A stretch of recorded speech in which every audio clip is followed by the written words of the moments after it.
Hi everyone, welcome back to another video from Tutorialify. In this video, I'm gonna show you how to turn off two-factor authentication in Canva. To turn off two-factor authentication in Canva is easy. Launch open your Canva application on your mobile device and log in. Once you're inside the home page of Canva, tap on the hamburger menu at the top left corner. Now, this will open up the menu section.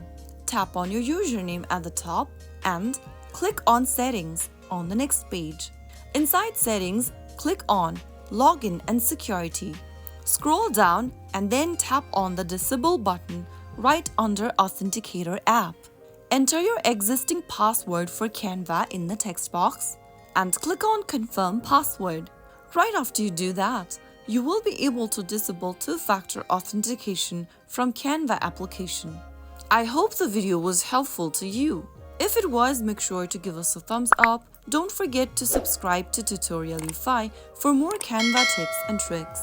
I will be back again in the next episode. Thank you for watching.